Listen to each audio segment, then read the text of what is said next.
ಬೇಕೇ ಬೇಕು. ಸುಳ್ಳು ಭರವಸೆ ನೀಡುತ್ತಿರುವ ಸರ್ಕಾರಕ್ಕೆ ಧಿಕ್ಕಾರ.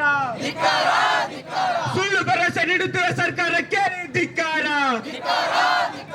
ಅಲ್ಲಿರೋ ಎಲ್ಲ ಉದ್ಯೋಗಗಳನ್ನು ಭರ್ತಿ ಮಾಡಿ 2,84,000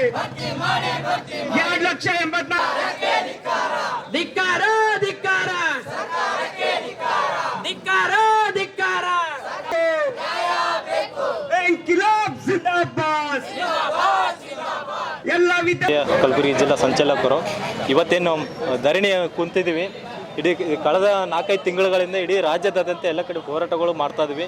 ಯಾಕಂದರೆ ಮುಖ್ಯವಾಗಿ ಇವತ್ತೇನು ರಾಜ್ಯ ಮತ್ತು ಕೇಂದ್ರ ಸರ್ಕಾರಕ್ಕೆ ಏನು ಅಧಿಕಾರಕ್ಕೆ ಬಂದಿದೆ, ಯುವಜನರಿಗೆ ಒಂದು ಆಶ್ವಾಸನೆ ಕೊಟ್ಕೊಂಡು ನಾವು ಅಧಿಕಾರಕ್ಕೆ ಬಂದರೆ 2 ಕೋಟಿ ಹುದ್ದೆಗಳು ಸೃಷ್ಟಿ ಮಾಡ್ತೀವಿ ಅಂತ ಸೆಂಟ್ರಲ್ ಗೌರ್ಮೆಂಟ್ ಹೇಳ್ತು. ರಾಜ್ಯ ಸರ್ಕಾರನು 1 ಲಕ್ಷ ಹುದ್ದೆಗಳನ್ನೆಲ್ಲ ಸೃಷ್ಟಿ ಮಾಡ್ತೀವಿ ಅಂತ ಹೇಳಿ.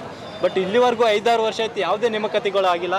ಇವತ್ತು ಎಷ್ಟೋ ಯುವಕರು ಇವತ್ತು ಲೈಬ್ರರಿಗಳಲ್ಲಿ, ಕೋಚಿಂಗ್ ಸೆಂಟರ್ಗಳಲ್ಲಿ ವರ್ಷಗಟ್ಟಲೆ ಓದ್ತಾ ಇದ್ದಾರೆ. ಅವ್ರ ಲೈಫನ್ನು ಇದು ಮಾಡ್ತಾ ಇದ್ದಾರೆ. ಇವತ್ತು ಓದಿ ಅವ್ರು ಖಿನ್ನತೆಗೆ ಒಳಗಾಗ್ತಾ ಇದ್ದಾರೆ. ಯಾವುದೇ ಕಾಲ್ ಫಾರ್ಮ್ ಬರ್ತಾಯಿಲ್ಲ, ನೋಟಿಫಿಕೇಶನ್ ಬರ್ತಾಯಿಲ್ಲ ಅಂತೇಳಿ ಅವ್ರು ಖಿನ್ನತೆಗೆ ಒಳಗಾಗಿ ಎಷ್ಟೋ ಜನ ಸೂಸೈಡ್ ಎಲ್ಲ ಮಾಡ್ಕೊತಾ ಇದ್ದಾರೆ. ಅಂದರೆ ಸರ್ಕಾರ ಇದಕ್ಕೆ ಮೇನ್ ಹೊಣೆ. ಯಾಕಂದರೆ ಸರ್ಕಾರ ಪ್ರತಿ ವರ್ಷ ಒಂದು ಕ್ಯಾಲೆಂಡರ್ ಬಿಡುಗಡೆ ಮಾಡಬೇಕು. ಪ್ರತಿ ವರ್ಷ ವಾರ್ಷಿಕ ಒಂದು ಕ್ಯಾಲೆಂಡ್ರನ್ನು ಬಿಡುಗಡೆ ಮಾಡಬೇಕು. ಯಾವ ರೀತಿ ನಾವು ಎಜುಕೇಷನ್ ಅಕಾಡೆಮಿಕ್ ಇರುತ್ತೆ, ಆಮೇಲೆ ವರ್ಷಿಗೊಂದು ಎಲೆಕ್ಷನ್ ಬಂದಾಗ ಒಂದು ಪಿರಿಯಡ್ ಅಂತ ಇರುತ್ತೆ.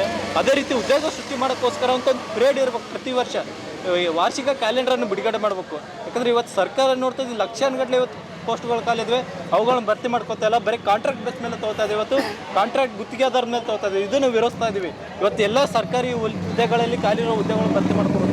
ಮುಖ್ಯವಾಗಿ ನಮ್ಮ ಕಲ್ಯಾಣ ಕರ್ನಾಟಕದಲ್ಲಿ ಸಾಕಷ್ಟು ವೇಕೆನ್ಸಿ ಖಾಲಿದ್ದಾವೆ.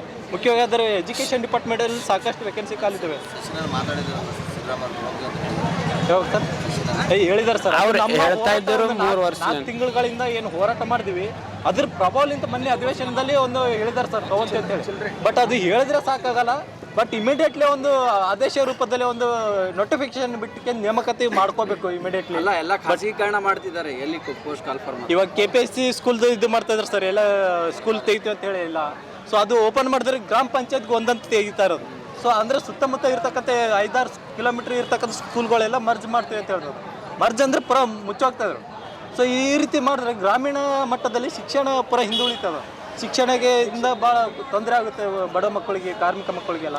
ಅಷ್ಟಲ್ಲದೆ ಇವತ್ತು ಎಷ್ಟೋ ಟೀಚರ್ಸ್ ರಿಕ್ರೂಟ್ಮೆಂಟ್ನು ಕಡಿತಗೊಳ್ಳುತ್ತೆ. ಸೊ ಇವತ್ತು ಎಷ್ಟೋ ಟೀಚರ್ಸ್ D.Ed B.Ed ಎಲ್ಲ ಮುಗಿಸ್ಕೊಂತಿದ್ದಾರೆ.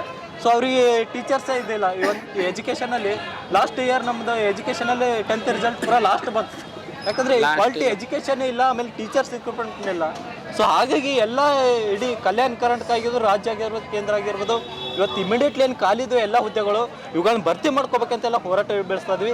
ಬರೀ ಗುಲ್ಬರ್ಗ ಅಲ್ಲ, ಇಡೀ ರಾಜ್ಯದಾದ್ಯಂತ ದೇಶದಾದ್ಯಂತ ಎಲ್ಲ ಕಡೆ ಯುವಜನರು, ನಿರುದ್ಯೋಗಿ ಯುವಜನರು ಭುಗಿಲಿ ಹೇಳ್ತಾ ಇದ್ದಾರೆ. ನಮ್ಗೆ ಕೆಲಸ ಮಾಡೋಕ್ಕೆ ಶಕ್ತಿ ಇದೆ, ಕೆಲಸ ಕೊಡಿ ಅಂತ ಕೇಳ್ತಾ ಇದ್ದಾರೆ.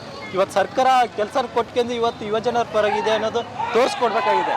ಅಲ್ಲ, ಯುವಕರ ಪ್ರತಿಭಟನೆಯನ್ನು ಹತ್ತಿಕ್ಕುವಂಥ ಕೆಲಸ ಸರ್ಕಾರಗಳ ರಾಜ್ಯದಲ್ಲಿ ಖಾಲಿ ಇರುವಂಥ ಎಲ್ಲ ಹುದ್ದೆಗಳನ್ನು ಭರ್ತಿ ಮಾಡಬೇಕು. ನಾವು ಸುಮಾರು 4 ವರ್ಷಗಳಿಂದ ಓದ್ತಾ ಇದ್ದೀವಿ.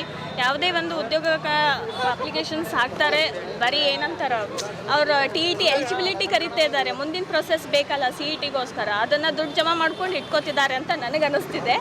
ಸೊ ಎಲ್ಲರಿಗೂ ಜಾಬ್ ನೀಡದ.